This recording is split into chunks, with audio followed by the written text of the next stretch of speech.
Assalamualaikum warahmatullahi wabarakatuh. Burung dara terbang angkasa, angkasa luas anginnya membaur. Izinkan saya untuk bercerita, cerita dari asal Jawa Timur.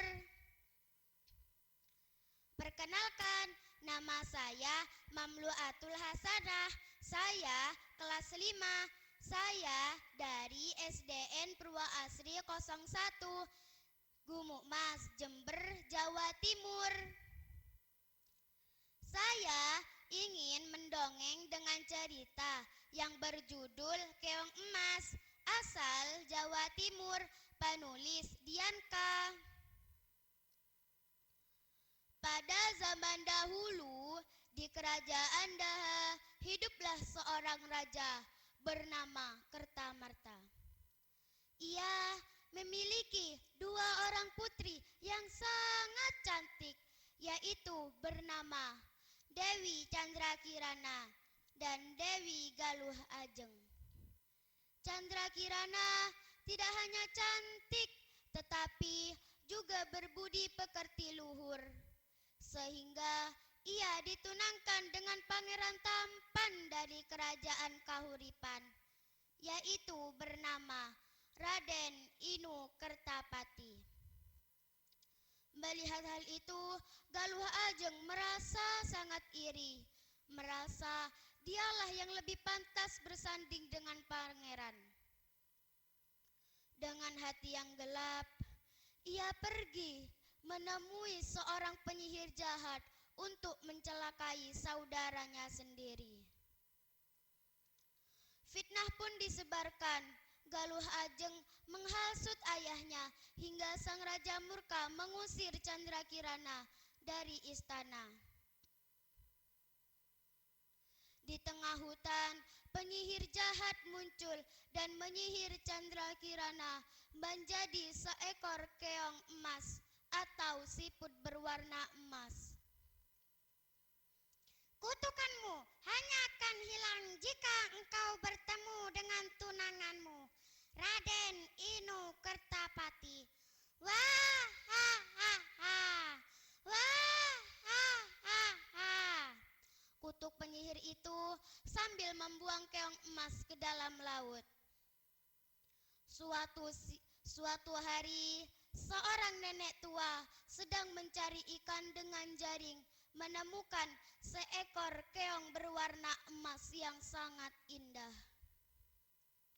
Karena kagum, ia membawanya pulang dan meletakkannya di dalam tempayan atau gentong air. Keesokan harinya, keajaiban pun terjadi. Setiap kali si nenek pulang dari laut, ia selalu menemukan makanan lezat sudah tersaji di atas mejanya. Karena penasaran, ia berpura-pura pergi, lalu mengintip dari balik celah dinding gubuknya. Ia terkejut melihat keong emas itu keluar dari tempayan dan berubah menjadi gadis cantik yang langsung memasak dan merapikan rumah. Si nenek segera menyapa, "Siapakah gerangan engkau, putri cantik?" Dewi Candrakirana menceritakan semua nasibnya. Dengan keteguhan hati, ia tetap menjalani hidup sebagai manusia di siang hari dan kembali menjadi keong di malam hari. Ia sambil terus membantu si nenek sebagai bentuk balas budi dan kesabaran menanti takdir. Sementara itu, Raden Inu Kertapati tidak percaya begitu saja bahwa Dewi Candrakirana menghilang karena kesalahan.